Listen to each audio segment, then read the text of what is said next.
Hello, everybody, and welcome to Purpose Up. Today, I'm really excited to have with me Zach Mercurio, who is Mr. Purpose. He teaches purpose. He's got a new book on purpose out, and he's going to tell us all about it. And I'm really looking forward to diving into his research and his consulting. Welcome, Zach. Thanks for having me, Ben. I appreciate the opportunity. Oh, I'm psyched to have you. Yeah. Before we dive into what you're up to, how did you get into the purpose game? What's your superhero purpose origin story? Yeah. I was in a job that I hated after I graduated college. And I didn't hate it necessarily because of the job, but because of a lack of meaning and purpose in the job. I wasn't equipped with what I'm equipped with now to ask why. Like, why does this job exist in the Right. world? I was selling radio advertising. So in the industry, they say you're selling air. And I remember this team I was on was just obsessed with results. And it was sort of like, I always say now, if you live by results, you die by results. Right. And bad financial quarter, or they didn't meet sales goals and they were dead. I mean, the office was dead. So I left work one day and I went to this park outside of DC, and was sort of watching the planes come out and come in and out of Reagan National. And this cab driver pulls up next to me Right. and he says, "Hey, how's it going?" And I said, "Is it the weekend yet?" And I'm like embarrassed. It was like a Tuesday, I think. And, and it's astounding how many people live for 2/7 of their lives, but that might be another story. And he said, I said, "How's it going for you?" And he said, "It's great." And he smiled really big. And he said, "I get to talk to new people every half hour and drive a car around the nation's capital. You can't beat it." Smiled really big, got in his cab, drove away. And I realized in that moment that, it wasn't about what he did. It was about why he did it. And I was sort of emotionally drawn to that he Right. didn't say, "My life is awesome, I'm a cab driver." He talked about that he was a traveling conversationalist who just happened to drive cabs. And that's how my journey started. I went back and worked in higher ed for a little bit and wanted to make sure no one ended up like me. And people started asking those why questions Right. before they made decisions about how or what. And it was him and then some other people that have really shaped my path. And really, it's the most ordinary people who do have an extraordinary perspective around purpose that have shaped my path to get to being here with you. Awesome. So how did you go from that kind of realization into the next step? So you're like, oh, wait, this, I'm not thinking about this in the right way. So what do those next steps look like? Yeah, it was sort of like massive action. I had never been prompted up to that point through the educational system to truly ask why.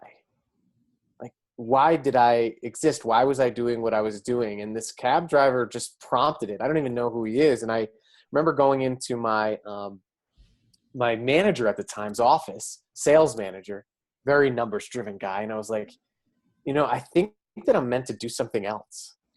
And I remember him looking at me like I was like a wild animal. And he looked at me and said, "Like what?" Like there would be nothing else besides advertising sales that I could do.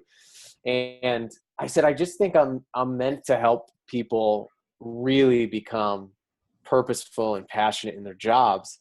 And one way I think I'm going to do it is go back into higher education and start asking people the questions I never got asked." Wow. So you actually had that crystallization early on. It That was early, yeah. interesting. I'm so lucky to have had an early life crisis. Yeah. And when I talk to college students, I tell them that often. Like, engage in that crisis. Like, that whole, like, existential question, what do you want to do with your life, is so short-sighted. In a sense, we should be asking, what should my life do for others? Because, in essence, that's where you uncover purpose. Right.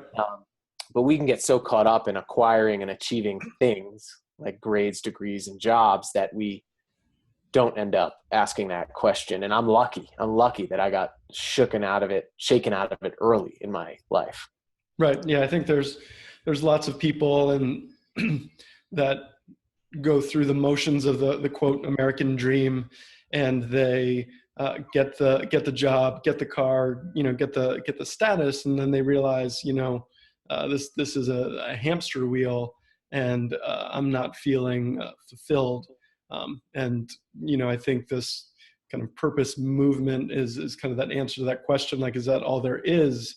And there's definitely more. And what I love about what you do is that you it's almost like an early intervention, getting people before they go down that road and have to discover it on their own. So I think that's awesome about the higher ed piece that you do.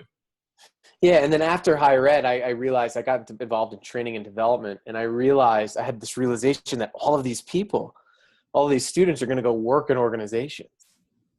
And so it was so important to build, this purpose movement from both the educational realm, from the bottom, and also to cultivate environments that'll ultimately sort of leverage and foster that search for meaning and purpose that's sort of inherent in all of us.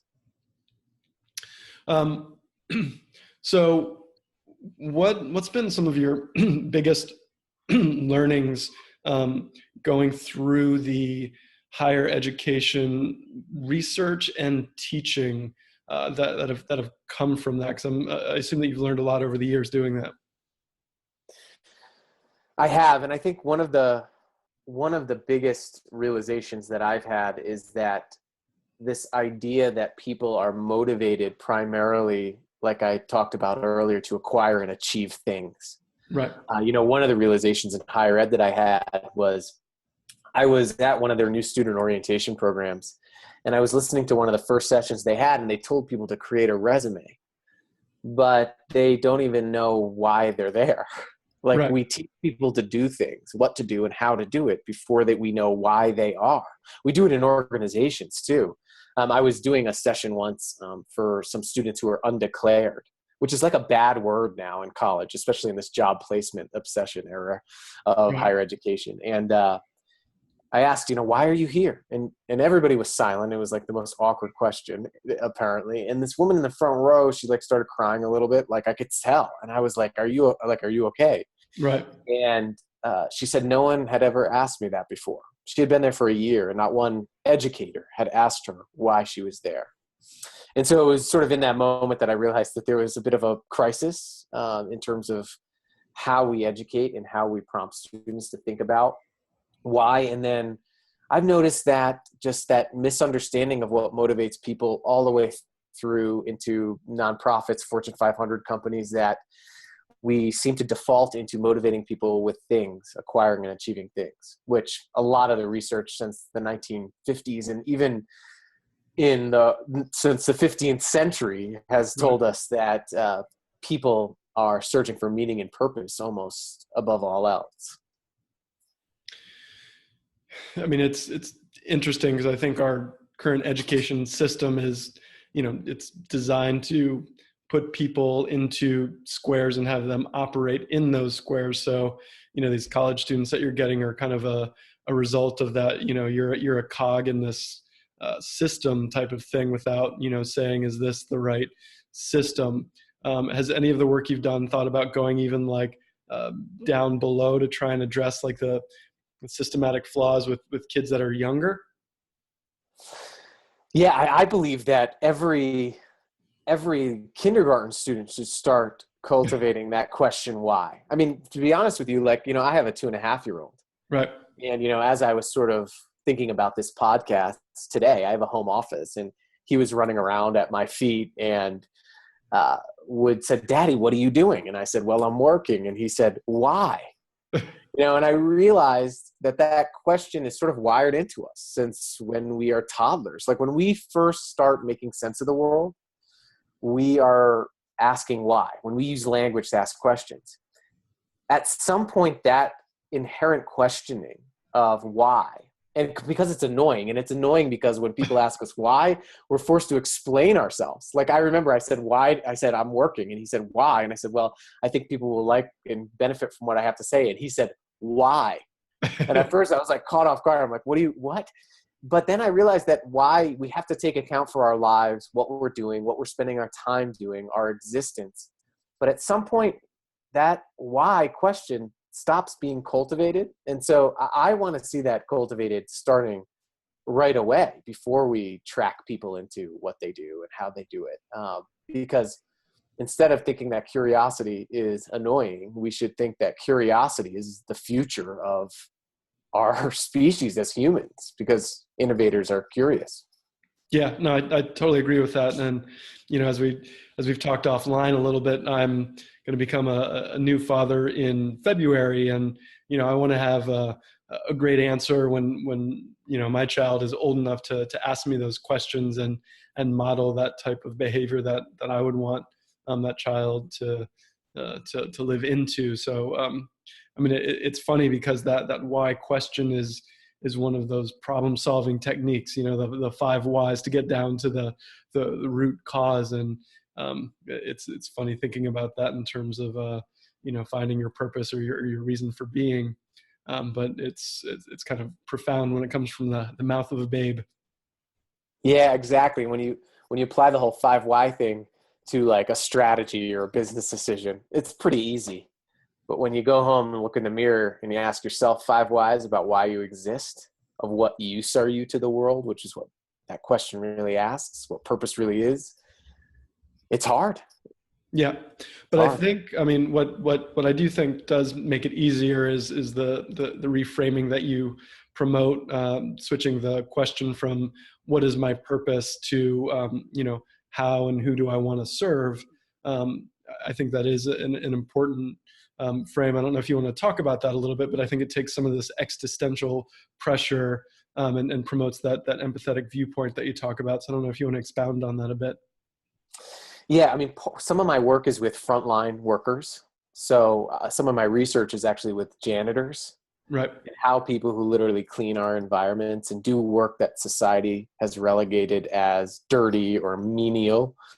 And in one of my first interviews as a PhD student with a janitor, I noticed that she had actually worked her way up to a supervisor position, and then she left. She retired, 25 years being a janitor in a dormitory. And I noticed on her HR file that she had come back to the university to be a janitor one again out of retirement. And I asked her naturally, why? Why did you come out of retirement? And she said that I couldn't stand the thought of those students in the dormitories not having a parent figure away from home. Right? So in these conditions, like of cleaning toilets, cleaning the hallways, doing some of this dirty work, this menial everyday work, she was able to uncover the reason for which her work existed. And if you look at the definition of purpose, which is a reason for existence, I think we have a lot of other understandings of purpose, but just go to the dictionary. It's the reason for which something is done or created. Right. We wouldn't have a reason at all if it wasn't for other people. And she had the ability in her most mundane tasks to keep the person that was inevitably at the end of her job at the center of her life and work. And that's purpose. That's what purpose is. Purpose, I don't think, is something you can go find out there. Right. Because I don't think you ever lost it, like you lost your car keys. You have it by default in what you're doing. We just have to learn to uncover it, because if you can't learn to uncover purpose now, I don't think you can learn to uncover purpose where you want to be. Okay, that makes sense. So it's more of an exercise in uncovering and acting where you're at, as opposed to this grand reveal. Yeah. I think purposeful living and working is a mindset that can be learned. And what are the best ways to cultivate that? And I'm thinking about it in two ways. One, with the person early on in their career who's not sure of who and how they want to serve. And then we'll call that A, and then B, someone who's maybe gone down the wrong American dream path and is like, okay, wait, there's something more I'm missing. So how do you cultivate that mindset? And maybe it's the same for both, but I'm just thinking of those different use cases. I think one of the first things is that, and one of the biggest barriers to purpose discovery and living that and working that I see, is that the barrier is that people, I don't think, believe that they really matter. Like Right. They don't believe that their work and life matters to someone else. In the research from the work side, it's called task significance, that when we're able to see the human being at the end of everything we do, we become more motivated and inspired and fulfilled. And essentially that's purpose, that human being. And I think that there are ways, like, so take the first example, and this is a person who's in a job, maybe looking for more purpose or meaning in their work. Right. I think one of the ways is that inevitably, no matter what industry you work in, at the end of every like supplier service chain on the planet is a human being. And what we've done is we've taken that human being and we've called them customers to manage them or dehumanize them. And I think one thing that you can do is, no matter where you are, get to know that human at the end of what you do. Whatever product you work on, service you work on, learn how the product actually helps improve their lives and document those stories. Be a storyteller, but more importantly, be a story collector. Have those stories at your ready, so you build a narrative at work that's human-centered. And even if you move on to something else later on, you've sort of built that habit of humanizing work, bringing the human being in, knowing that story. I would say for the person that's on the wrong path, you can do the same thing. Because even if you're on the wrong path and you've sort of been driven by results, inevitably your life has many different meanings. Someone at the end of a keynote a couple of weeks ago asked me, so what do you think the meaning of life is? And I said, I don't think there is a meaning of life. I think there are many meanings of life in every moment. And to know what those meanings are, you have to talk to what you mean to other people. So talk to other people, do some research on yourself of what contribution do you make? What is your impact? And pursue that and think about that. And I think that can do a lot in helping shift people's mindset into that purposeful mindset, from that they don't matter to they do matter, that they have an impact by default. Right. Yeah, no, I think it's a great point. And I just want to emphasize that importance of storytelling, one, to connect with people and to, because that's how we really communicate emotion and the emotional component. So important. And then, with myself, this purpose evolution has come a little bit later in life. But I can even find myself telling myself stories in my head that are both good and bad, and being aware of those. So for example, I've started this podcast and it's, reached a certain number of people, and I can tell myself the story that, I'm really making an impact with people who are on this quest and introducing them to ideas and uncovering things. And I can also maybe look at my numbers one day and be like, oh, nobody's listening. This is all for naught. And I think that management, and always laddering back to the importance of what you do is important. So kind of want to emphasize that story portion and caution about those sabotaging stories as well. Oh yeah. And so important for like listeners. I get worried when I'm on purpose podcasts, because I'm like, the listeners may think that like I have it figured out. Right. Which is a big danger, because the way I think about purpose and the way the research shows is that a purposeful mindset, it's habits. You have to have that aspiration to build those habits every day. And actually, if you don't go off course and don't know how to recorrect, like anything else, you don't build up the ability to be purposeful and to think purposefully. So I really think that, like you did, acknowledging those points in our lives where we sort of derail and default, I call it like default purpose, into the results and being like looking at likes and clicks and shares and those things. Right. Being aware and pulling yourself back is important. I've had many of those moments in my time where I've found myself defaulting. Yes. I think it's akin to the practice of meditation, as it were, where you're always kind of coming back to that center and not beating yourself up for, going different places in your head, but that practice of coming back. Oh yeah, definitely. And to allow yourself to make those mistakes. Because I think one of the big things with purpose is, a lot of times it's put on this pedestal as something like to achieve, you ascend to purpose. It's this ascension process. And I think in our Western world, we've sort of, everything's based on ascension. You do the next thing. And I think I worry that purpose is becoming the next thing.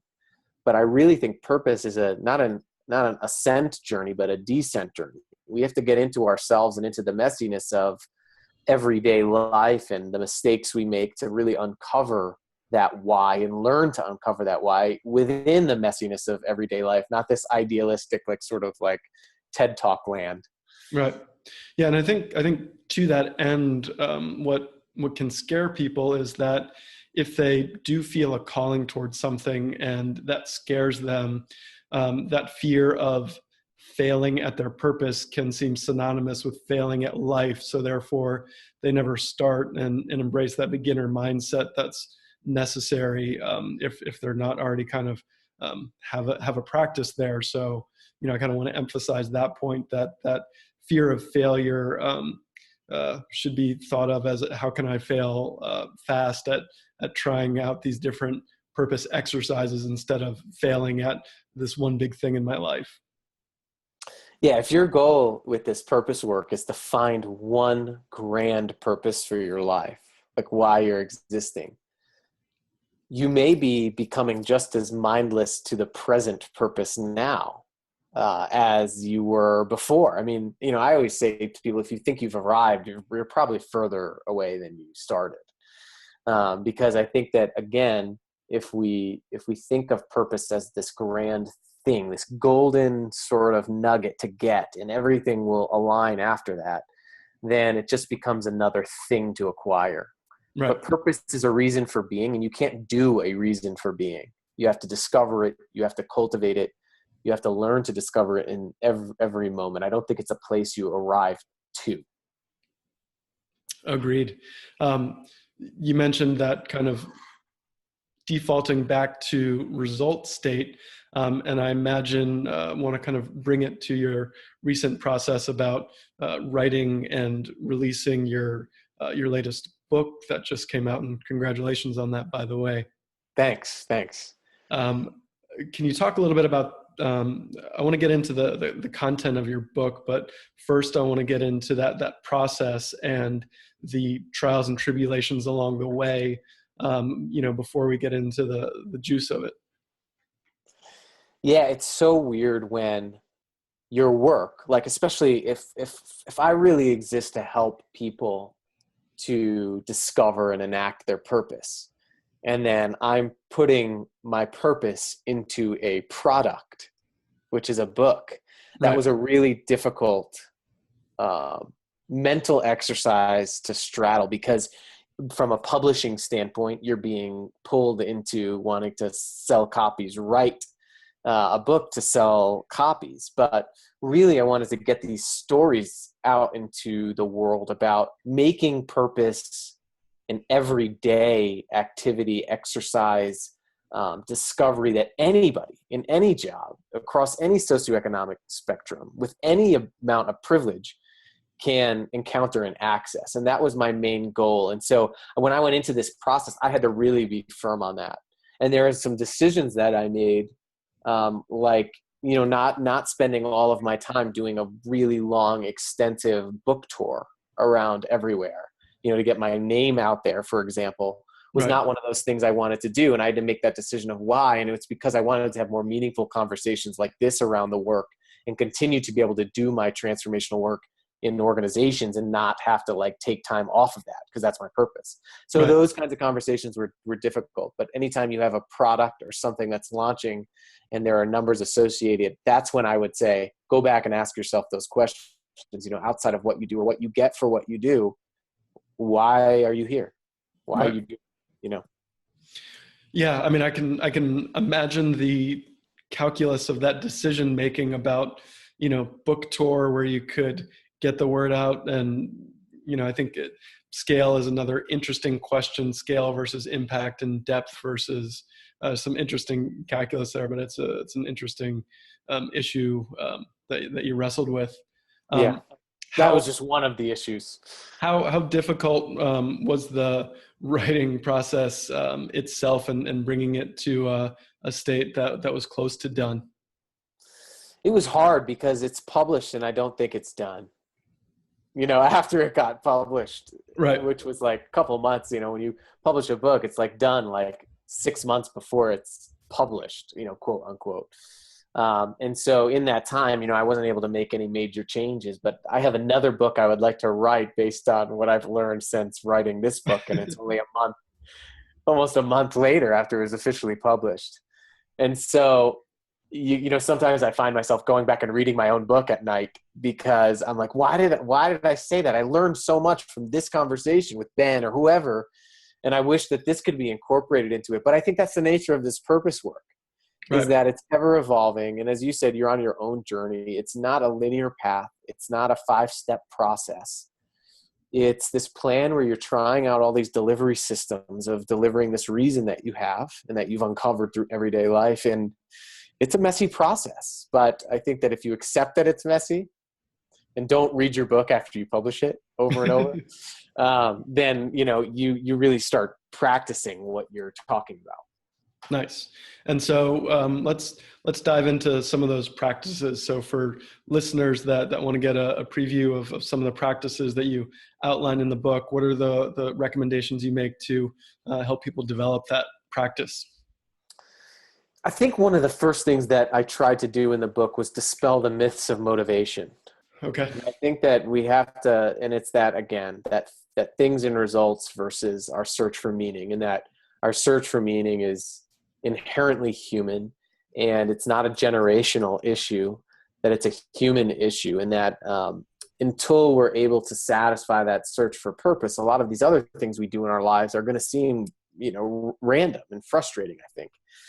And then the other key part of this in terms of a process perspective is to know that at first, this purpose discovery process is really a process of changing your mindset in the present moment, not going out to find purpose. Right. So I call that part, purpose discovery. And then you have purpose clarity, where really clarifying your purpose, talking about it with other people, asking that question, what is the meaning of my life or my work to you?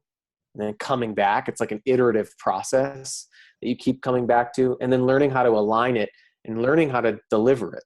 Because ultimately purpose on its own has zero psychological benefit, but the practice of purpose does. Right. And so bringing it from a conceptual philosophical level into everyday practices is where you get the psychological benefits of purpose. And I really wanted to make sure people understood that no one, really cares all of the sort of find your purpose work that you've done unless you're enacting it every day. Like no one cares what you believe unless you prove it, every day. And so I think that's where I wanted to help people get to is to provide some practices that are researched that can help people learn a purposeful mindset, no matter where you are in life or your career or in schooling. So, I want to get into career and schooling, but interested being a new parent coming down the pike soon. How do you kind of bring that purposeful mindset to raising kids out of curiosity? Because I imagine that there's a kind of a paradigm shift when you think about serving them or being purposeful with them. It has radically changed how I think about purpose because ultimately, what kids do is they highlight one of the most powerful forces in psychology, which is self-transcendence. I mean, all of that when you're up late with a baby, like a newborn, and you're sacrificing your own sleep for another human being, you've transcended yourself. And self-transcendence is the absolute key in purpose work, in my world and in my opinion. And so I think that that's what it's taught me, is what it looks like to transcend the self to someone else and something else. And trying to then see that feeling and compare it to other places in work and organizations of what does real self-transcendence look and feel like. I think that's been a huge benefit. And then also I think that, being able to recognize every day that like the things that you do, all the little things that you do have an impact on another human's development. It's right in your face. Right. But it's also true of every different sphere of life that you're in. Like in your job, I just read a study that said you meet 80 to 90,000 unique individuals in a lifetime. So think about that. I know, think about that. But the research on how when we interact with people, we change their brain compositions. I mean, they have a new neuron because they remember your face. think about that opportunity that you have every day. And I think having a kid puts that so you can't really forget it. Right. Yeah. Since they're so sponge-like and give you such a kind of vivid feedback loop, it's a good reminder of that when it's masked with potentially other day-to-day interactions. Yeah, absolutely. Want to shift gears a little bit into that organizational work. So let's say I'm in corporation X. I'm just doing my job, doing my time, and you come in there and try and transform leadership. What does that look like, and what's that process? How does that process work? Yeah, I think one of the first things, one of the things I've been thinking about lately, I was in a retreat with some nonprofit executive directors. And these are nonprofits like doing like unbelievable work, like ending sexual assault or making sure animals aren't homeless and kids have advocates in court systems. And I said, it was kind of a silly question now that I think about it. I said, what is the biggest problem that you face as an organization? First person raised their hand, money. Second person, money. Third person, money. And the problem is that money is not a problem. Money is a solution to solving the world problem you exist to solve. Right. And I realized sort of in that moment, and then in my work with organizations subsequently, that we think about the solutions that we offer, the products that we offer, the services that we offer, but we don't think enough about and talk enough about the human problem that we exist to solve. And one of the first things I do is, especially in private companies, is to get leadership to really start working to understand that profit does not exist to make you money. Like I talk to college students about this when they go to get jobs. I say, no job ever existed to pay you. Right. Like every job exists to solve some sort of human problem, fill some sort of human need. The same is true with organizations, is that a company's profit helps them to continue delivering their purpose, whether they believe it or not, which is to usually improve some element of the human condition through a product or service or something. Right. So the first thing is flipping that narrative and start thinking more about the human problem you exist to solve or the human need you fulfill, and less about the solutions you offer. So, ways to do that are to really facilitate those conversations and ask better questions amongst leadership team meetings, to really start drilling down on those questions. And then, I ask people, outside of what you do, or how you do it, or what you get for what you do, why do you exist? And why does the organization exist? And that's always a really fun day-long conversation to dig into, because it really forces people to identify and clarify that reason for being. Right. I imagine people are at first are like, Yeah, I get a lot like, oh, Zach, purpose is the fluffy stuff, especially in private, for-profit right. entities. And I say, well, everything's fluffy if you don't do it. Everything's fluffy if you don't practice it, put it into strategic action.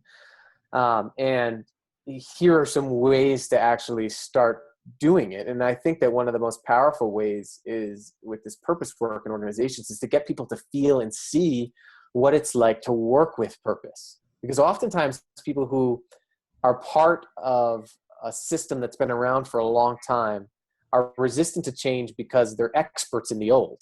They're experts in the old system. So it's uncomfortable to change. And so I think when you give people an experience of the new way of being and they experience purpose on their own, it's incredibly hard to go back. Once you've sort of tasted purpose in work, it's hard to shift that paradigm back to the old way of doing things. That makes a lot of sense. Was there anything that was part of your book content that you wanted to talk about more in terms of what you're putting out there in the world right now? Yeah, and I think one of it is around the title of the book, because I think it's important. People ask me, what do you mean by the invisible leader? Because I say, the best leaders aren't people. Right. And people are like, well, of course the best leaders are people. Of course leaders are people. That's silly. But there was this social worker and management consultant back in 1928 named Mary Parker Follett, and she developed this new theory of leadership around invisible leadership, that both the leader and the follower are following the invisible leader, which is the common purpose. And it really aligns with the research on motivation, that when we have a purpose that's bigger than any person in an organization, people coalesce, they fuse together in ways that, in the absence of an explicitly stated and believed purpose, doesn't happen. I was doing I'm in Colorado, and the University of Colorado won the national championship in 1990. And part of my book is I went and I got to talk to some people who were part of that process, because in 1988, they were like 8-4, middle of the road, not very good. But between 1988 and 1990, they won a national championship, but nothing that traditional leadership theories can explain, happened during that time. The people were the same. The coach was the same. The leader was the same. What happened in 1988 is one of their star young quarterbacks showed up to practice, started throwing up blood, and the teammates brought him to the hospital, and it turned out he had stage 4 stomach cancer. His name was Sal Ionis, and he started coming to practices, giving emotional talks in the beginning of the 1989 season, saying, I'm going to live for this. And the team fused around this idea of playing for Sal. Right. Well, Sal passed away in early 1989 season, sadly. But the idea of Sal, the purpose of Sal, lived on. They would go to the middle of the field, point up, and say that they were playing for Sal. All of these different skill levels came along, and Gary Burnett, who was the quarterback's coach at the time, said, the bus drove itself. We can't really explain it. The coach at the time said it was a rallying cry. I don't know how they got motivated, but literally they became better at what they did because they believed in something bigger than all of them. So I think one of the key ways to bring purpose into a work organization or any organization is that leaders have to do the ego check to realize that the purpose has to be the most powerful leader. The purpose has to be more important than them, especially in strategic decision-making. The purpose should be the boss. And that's what I call the invisible leader, is that common, other-centered, shared, believed purpose. All right. And hopefully you don't have to sacrifice a human for people to rally around it.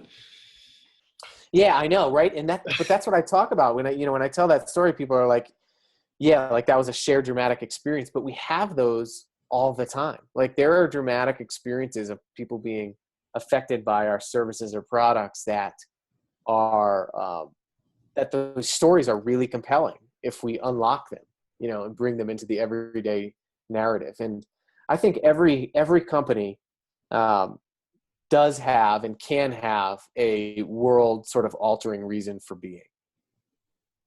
All right. And I guess that's part of your job, is to help them uncover that and nurture that, right? Yeah, I guess so. And help people shift to acknowledging that. Nice.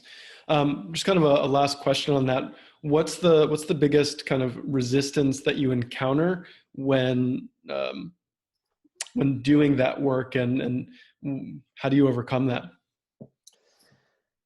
The biggest resistance that I see is that people think that purpose is just another fad or just another tactic, right, or just another strategy. Like one of my biggest fears, another training I just have to do, and we'll go back. What's it going to be next year, right, after the next TED Talk, or viral video. And I think that what really worries me is that purpose is popular now, because it's at risk for becoming a means to an end instead of the end in itself.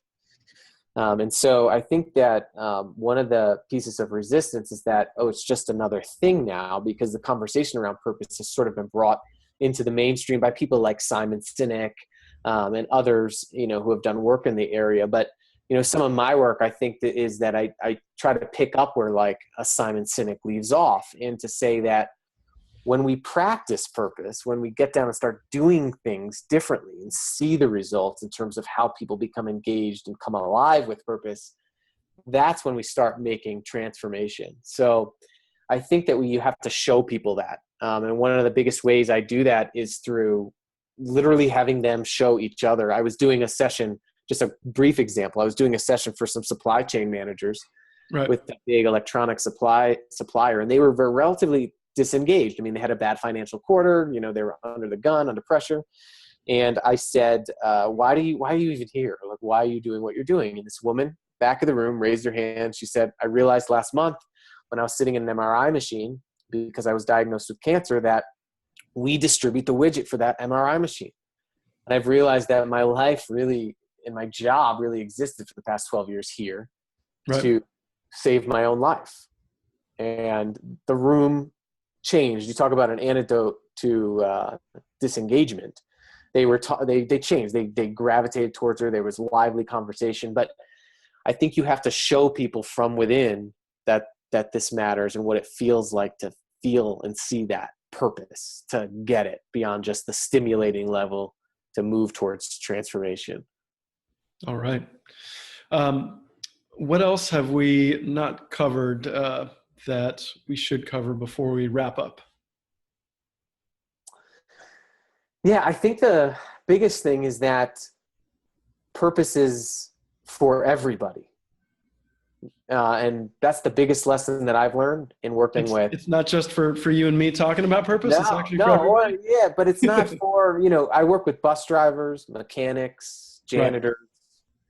Right. And so I really believe that in every occupation position that you find yourself in, wherever you are listening right now, like there is profound purpose in that work. If you are able to ask the right questions and be open to adopting a purposeful mindset, because eventually if you want to get to where you want to be, or your delivery system of purpose looks differently and it's more of an ideal fit later on, right, be able to uncover purpose. Because if you can't uncover it where you are now, you'll not be able to uncover it where you want to be. And so cultivating that now is powerful and important. So circling back to younger you in ad sales, maybe you didn't have that epiphany one day. Your advice would be like, find purpose where you are and cultivate it, and the way will become more clear. I'm so glad you brought this up, because I say, if I knew what I knew now, there are many things I could have done differently in that advertising job. Right. And one of the things would be to think about the fact that we existed to help a lot of small businesses who advertise on the radio, for example. That's their dream. I mean, right, to open these restaurants and things. And I wish that I'm sort of getting chills about my old job that I hated now, because I'm like, man, if I had been able to do that, I probably would have been the best ad sales person ever that was my purpose. Do you know what I mean? To really help people achieve those goals and dreams. But I was in an environment and I didn't have the skills to be able to ask those questions. And I wish that I had. I wish I could go back and do that. But I also wouldn't be where I'm at right now either. Or maybe I would. So I think that everyday self-reflexiveness is something that I wish I had listened to your podcast, back then. I wish podcasts existed back then. Cool. Thanks for saying that. And I think that that is some cool insight to reflect back on your past self and realize that that there is opportunity, even though you seem like you were selling dead air. You didn't have the wherewithal to understand the stories that could have brought you to success. Yeah, absolutely. And I think that's, if there's any takeaway from this conversation, I think it's that there you have a vision. You may have a vision for where you want to be, or what your delivery system is, what I call it, like your job of purpose and this ideal place. Don't forget to cultivate the ability to uncover purpose now. Cool. Yeah. It's a practice. It's not always easy, but it's the good work. Absolutely. Absolutely. All right. Well, Zach, really appreciate you taking the time, and psyched that your book is out there, and I hope helps a lot more people wake up and activate. What's the best way for people to interact with you in the internets? Yeah, I would just go to zachmercurio.com. So you spell my last name Mercurio, and my first name Zach. So zachmercurio.com. There's information about purchasing the book and things through retailers. You can get a free sample of chapter 1 if you're interested in learning more about the history of purpose. So I'd love to hear from you. I'm also on Twitter at Zach Mercurio and Instagram. So I love connecting with people around this. Yep. Give Zach some love on the internet. Let him know if you enjoyed the podcast. I got a lot out of it and really appreciate your time, and I'm psyched for what comes next. Thanks, Ben. All right. Take care. Thank you so much for listening to this episode of Purpose Up with me, Ben Stein. Please subscribe here on YouTube so you can be updated on when the latest episodes come out, as well on Apple, Spotify, or wherever else you consume podcasts. And since you're still sticking around, I've got a special free gift for you. Just go to purposeup.com/free gift or click this link here to get book recommendations from me, a guided meditation, as well as a book I wrote on how to live your life more purposefully. Thank you so much for spending time with me. I really appreciate it and you.